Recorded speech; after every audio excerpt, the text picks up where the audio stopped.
Good morning, come in. Today I'm going to tell you about my new sewing space.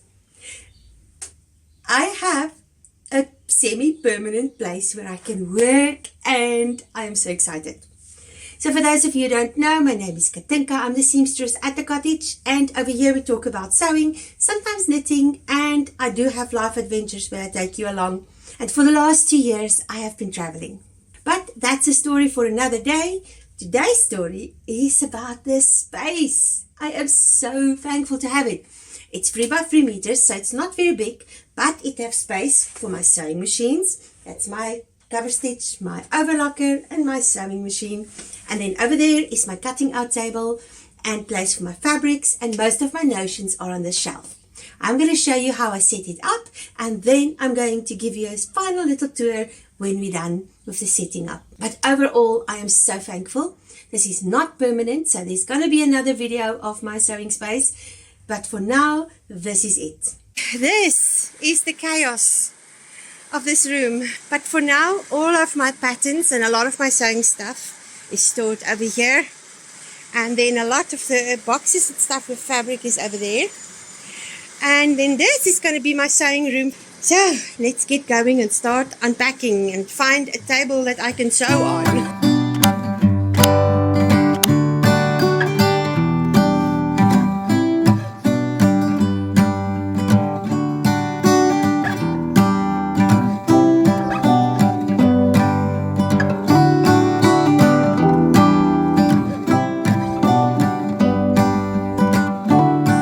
I'm so excited. I just found my pincushion. Oh, I'm so happy about this. And these are my vintage buttons.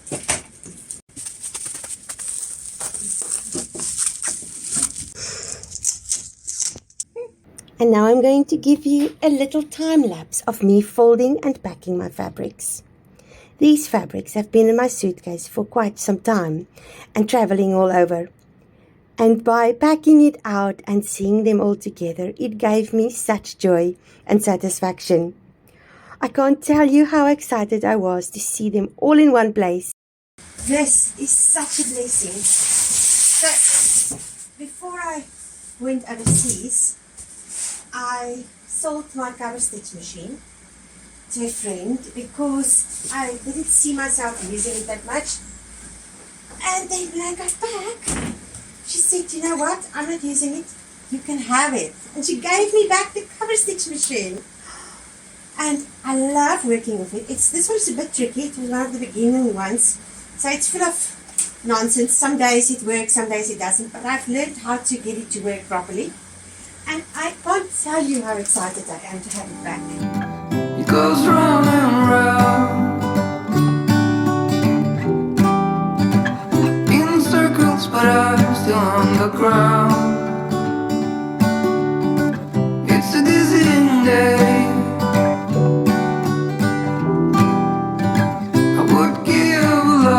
Get away. It's getting real dark in here. Feels like I've been. I really love this.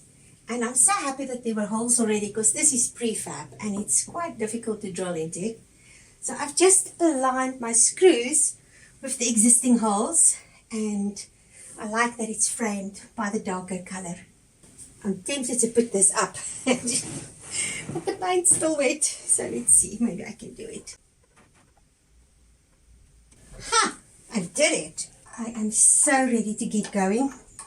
I haven't worked since I've made my friend's things, and I'm so behind, actually. But it's okay. It takes time to set up when you move and resettle, and I am really excited to settle here. For now, we'll see what comes up next. But for now, this is going to be home, and I love it. And I'm so thankful that I have this space to work. There we go. My cotton reels will be going onto, my big cotton reels will be going onto these things. There. Perfect. Oh my goodness, I love it. So I'm not sure if it's going to bother me. If you look behind me, that side is a bit higher than that one. But I think I'm just going to live with it. Because this is just temporary. That's why I'm not fixing the whole place. We're going to start and fix a few things in this area. So until then, I'm just going to live with it the way it is and just make it as pretty as I can.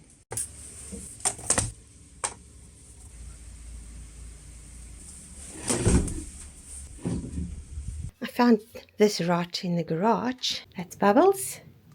And there's Valley. And this is the first time Bubbles got to the side, so he's exploring. My sister is so clever. I want a rail right there to hang my patterns that's over there, and when I make stuff that they will have a place to hang. So she put this together. We're just going to grind that off, and it can go up here. This is perfect. I have a rail, and I've decided not to put screws. I am just going to use rope to tie it into place because the rail is rustic, so we need to use a rustic way of tying it as well. Here 1,000 years. Could you bring some light to me? And now I have place for all my patterns. Or just sit beside me and never leave. I got the curtains up. I guess it would be nice if you could interrupt. It's a day like this. It's a day I really would have missed. It's getting real dark in here. Feels like I've been here 1,000. I had this cutting out table made according to a prototype that I had for many years. And I was so happy to finally be able to clean it and get it ready for my fabrics. This is my fabric and I need to open it, but I've stuck it so closed that I have a feeling it's going to take me forever. It did feel like eternity until I finally got them open, but then the nice part started. I was able to unpack my fabrics for the first time in 2 years and actually see them. Could you bring some light to me? Or just sit beside. These are my cutting mats. My mom packed them so beautifully. And she wrote on them, "Don't bend." I'm so thankful for that. So my friend made this table for me, and he made it so that these cutting mats actually fit next to each other.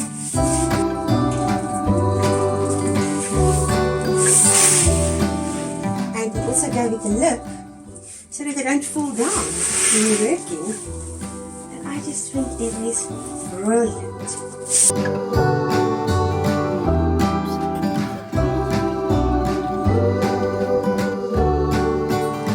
Okay, it is done, and I'm going to give you a tour of everything that's in place.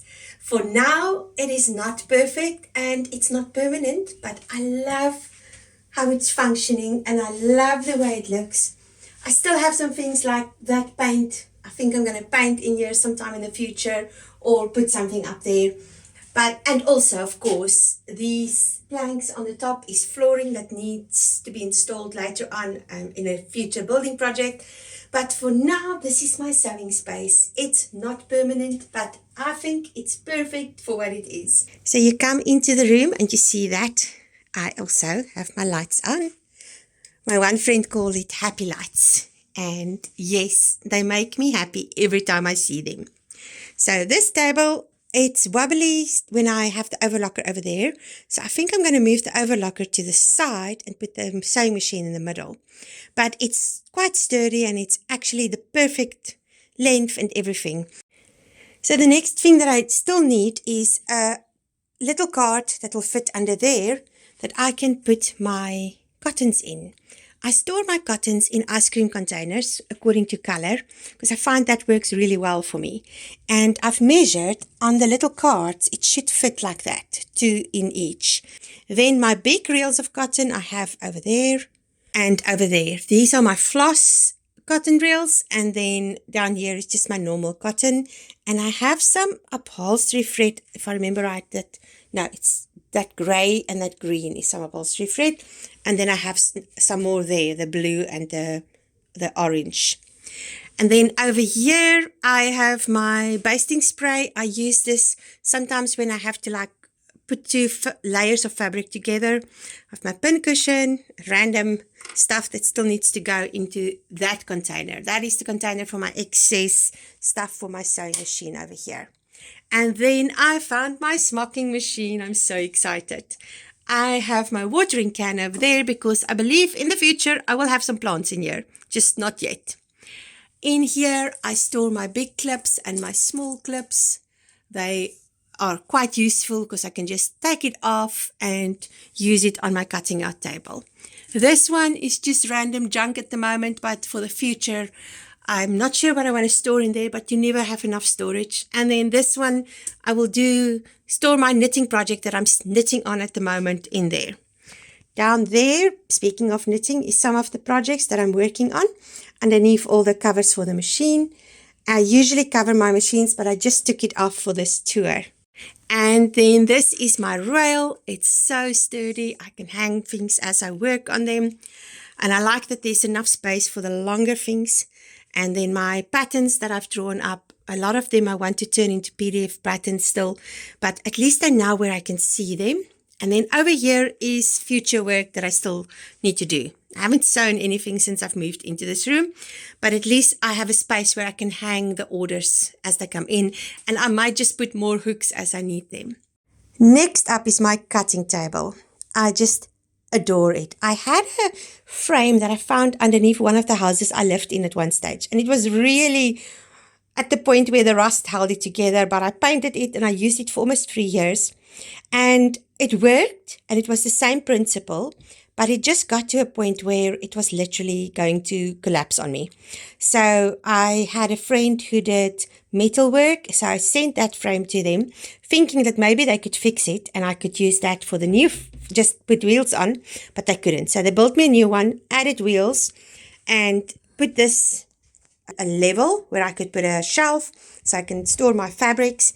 And then another friend made me this top that is so beautiful, and he made it so my cutting mats could fit in. As you can see, there's a little lip so they won't fall off.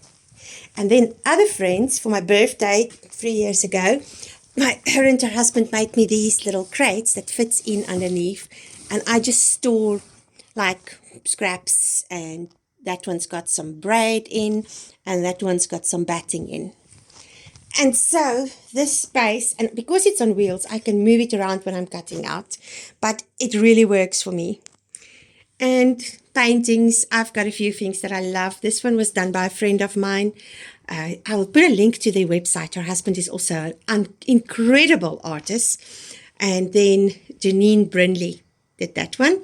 That was my mom. She paints and she loves it, and I just love that one. It used to be in my kitchen, but I don't have space in the house, so I just brought it here because the one I wanted there, I can't find. And then if you turn around, I have this shelf. Now at the moment, it's more notions and things and some fabrics at the bottom. I do have more fabrics, but they are still packed away. So that's the fabrics I want to work with at the moment. My antique sewing machine.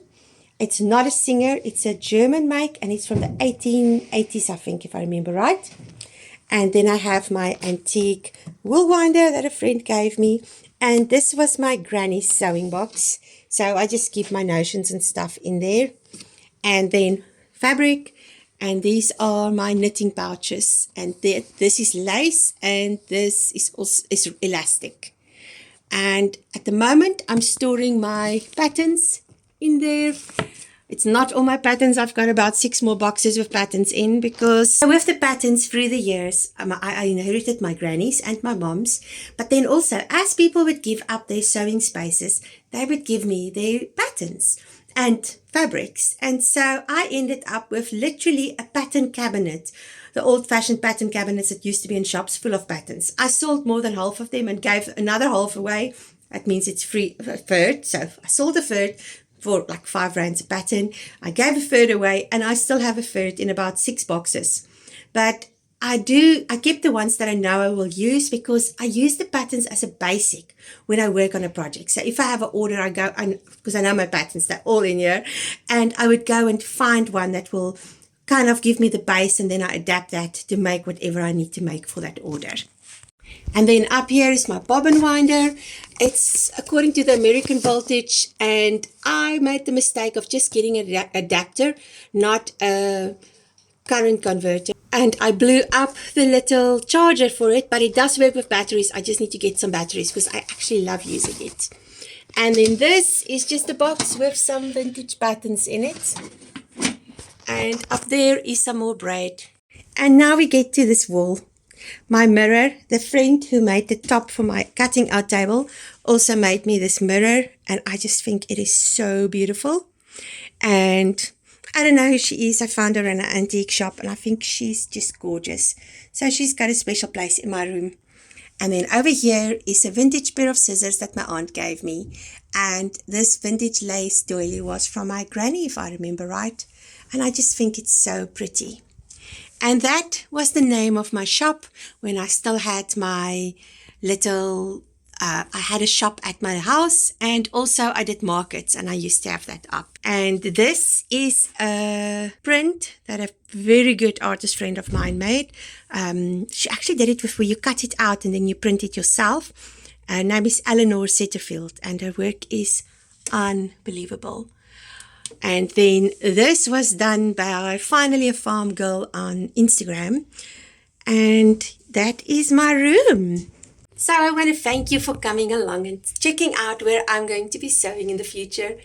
And I'll see you in the next video. Goodbye.